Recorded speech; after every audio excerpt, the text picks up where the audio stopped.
अस्सलातु वस्सलामु अलैका या रसूलल्लाह व अला आलिका व अस्हाबिका या नूरल्लाह सल्लल्लाहु अलैहि व आलिहि वसल्लम। प्यारे नाज़रीन किराम, अब इंतज़ार का वक्त ख़त्म हुआ और आज हम आपके सामने लेकर के आए हैं सारे टेंस एक ही वीडियो के अंदर। यानी अगर आपने हमारे पिछले सारे टेंसेस की वीडियोस को देखा और समझा है तो ये वीडियो आपके लिए उन सब की दोहराई करने में बहुत ही मुआविन होगी। तो चलिए हम इसे शुरू करते हैं। Tense rules. टेंस की आपने किस्में पढ़ी थी 3, जो कि आपको एक तरफ लिखी हुई नज़र आ रही हैं, present, past, future. Present, past, future. और इनमें से हर एक की आपने कितनी किस्में पढ़ी थी? 4 4। तो ऊपर की तरफ देखें, आपको 4 किस्में लिखी हुई नज़र आ रही हैं। सिंपल फॉर्म्स, प्रोग्रेसिव फॉर्म्स यानी कंटिन्यू फॉर्म्स,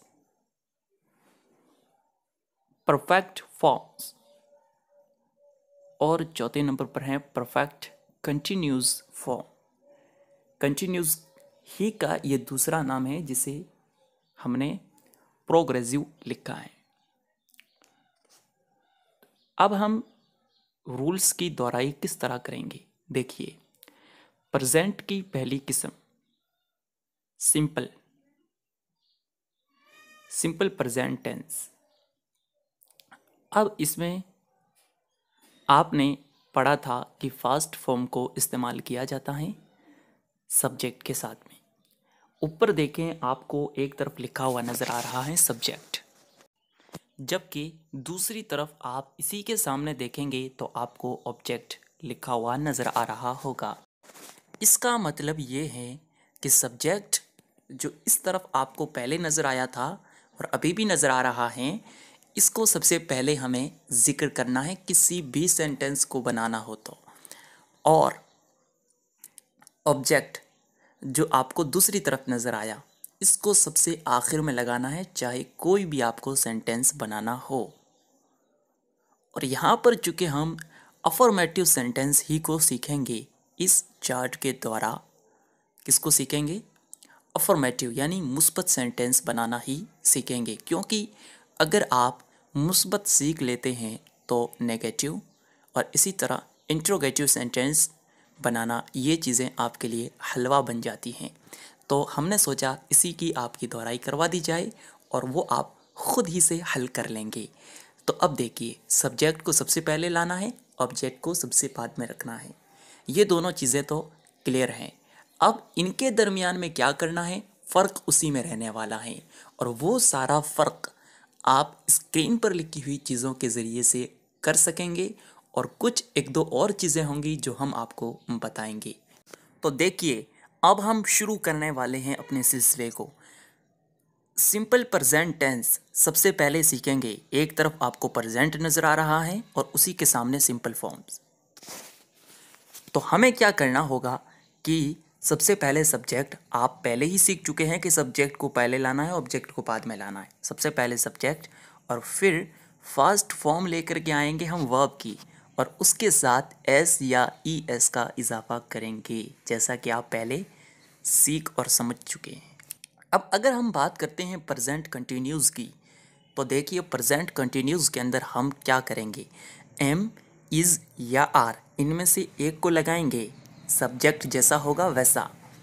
और आखिर में क्या करेंगे, फर्स्ट फॉर्म को आईएनजी के साथ, फर्स्ट फॉर्म प्लस आईएनजी लिखा हुआ है, यानी चौथी शक्ल, फोर्थ फॉर्म। किसी ने उसको अलग से फॉर्म गिना है तो किसी ने फर्स्ट फॉर्म प्लस आईएनजी उसको कहा है, तो यहाँ हमने अलग तरीका इख्तियार किया है। तो ये हमें लगा देना है। तो जैसे ही हम किसी सेंटेंस के आखिर में ये चीज़ें बढ़ा देंगे तो वो क्या बन जाएगा, वो प्रेजेंट कंटिन्यूस टेंस बन जाएगा। और अगर हमें प्रेजेंट परफेक्ट टेंस बनाना हो तो अब देखिए आगे क्या लिखा हुआ है, हैज़ या हैव, ये हेल्पिंग वर्ब इस्तेमाल होंगे और प्लस उसके साथ वर्ब की थर्ड फॉर्म को बढ़ा देना है। और वो तो आपको याद ही है कि सब्जेक्ट को सबसे पहले और ऑब्जेक्ट को सबके बाद में लाना है। आगे देखें, अगर आपको प्रेजेंट परफेक्ट कंटिन्यूस टेंस बनाना है तो आप क्या करेंगे? हैव या has plus been, have been या हैज़ बीन सब्जेक्ट के मुताबिक लाना है, और इसी के साथ साथ वर्ब की फर्स्ट फॉर्म आईएनजी के साथ यानी फोर्थ फॉर्म चौथी शक्ल लानी है। सब्जेक्ट सबसे पहले रहेगा, ऑब्जेक्ट सबके बाद में, और उसके दरमियान में ये चीज़ें बढ़ा देनी हैं। इसी तरह आपको पास्ट टेंस को भी समझना है। पास्ट टेंस में भी सब्जेक्ट सबसे पहले आएगा और ऑब्जेक्ट सबके आखिर में, और दरमियान में अगर हमें पास्ट सिंपल टेंस बनाना हो, सिंपल पास्ट टेंस, तो हम क्या करेंगे? पहले सब्जेक्ट फिर सेकंड फॉर्म वर्ब के लिए आएंगे। और अगर हमें बनाना है पास्ट कंटिन्यूस टेंस, तो पास्ट कंटिन्यूस टेंस में वाज वर हेल्पिंग वर्ब इस्तेमाल होंगे, और उसी के साथ साथ हम फॉर्म कौन सी लेकर के आएंगे? फोर्थ फॉर्म यानी फर्स्ट फॉर्म प्लस आईएनजी। और अगर आपको बनाना हो पास्ट परफेक्ट टेंस, तो आप ले आएंगे हैड, और इसके साथ साथ आप थर्ड फॉर्म ले आएंगे वर्ब की। और अगर बनाना हो आपको पास्ट परफेक्ट कंटिन्यूस टेंस, तो हैड बीन आप ले आएंगे, और उसके साथ साथ वर्ब की पहली शक्ल, वर्ब की फर्स्ट फॉर्म, और उसके साथ आईएनजी का इजाफा, यानी जिसे हम चौथी शक्ल और फोर्थ फॉर्म भी कहते हैं। ये हो गए आपके दो टेंस की मुकम्मल किस्में, यानी कि 8 किस्में।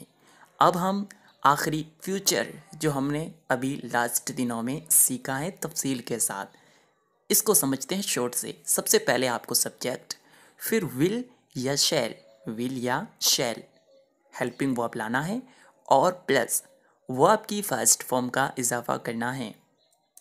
अगर बनाना हो आपको फ्यूचर कंटिन्यूस टेंस, तो अब आप क्या करेंगे? विल बी या शैल बी, शैल बी यहाँ पर लिखा नहीं गया है। अगर सब्जेक्ट शैल बी वाला आ रहा है तो आपको शैल बी को इस्तेमाल करना है, और उसके साथ आपको फोर्थ फॉर्म यानी फर्स्ट फॉर्म प्लस आईएनजी का इजाफा कर देना है। और अगर फ्यूचर परफेक्ट टेंस बनाना हो हमें, तो क्या करेंगे? हम विल हैव या शैल हैव लाएंगे हेल्पिंग वर्ब में से, और उसके साथ इजाफा किसका करेंगे? हम थर्ड फॉर्म का यानी तीसरी शक्ल का।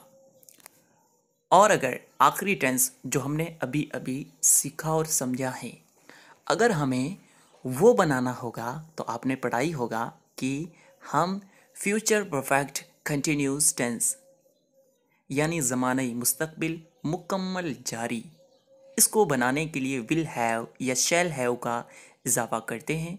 जैसा फाइल, जैसा सब्जेक्ट, वैसा हेल्पिंग वर्ब, और उसके साथ साथ हम फास्ट फॉर्म प्लस आईएनजी यानी कि चौथी शक्ल फोर्थ फॉर्म लेकर के आएंगे। तो ये सारी चीज़ें जहन नशीन रखिएगा।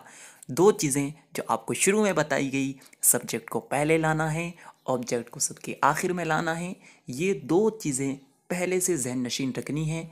फिर जो चीज़ें आपको चार्ट के अंदर दिखाई गई हैं, इनको आसान अंदाज से समझना है।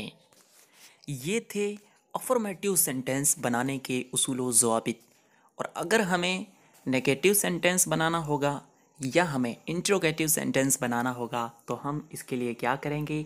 ये आप पढ़ चुके हैं, मगर हम शॉर्ट में आपको बता देते हैं कि अगर हमें कोई भी सवालिया लफ्ज़ बनाना हो, तो अगर वो हेल्पिंग वर्ब के ज़रिए से बनाना है, तब तो हम हेल्पिंग वर्ब को पहले कर देंगे, और कहीं कहीं पर हेल्पिंग वर्ब के सिर्फ एक जुज़ को पहले किया जाता है, यानी उसके एक हिस्से को पहले कर दिया जाता है और एक को सब्जेक्ट के बाद में ले आया जाता है। इस चीज़ों को तफसील के साथ समझने के लिए पिछली सारी वीडियोस को देखना ज़रूरी है।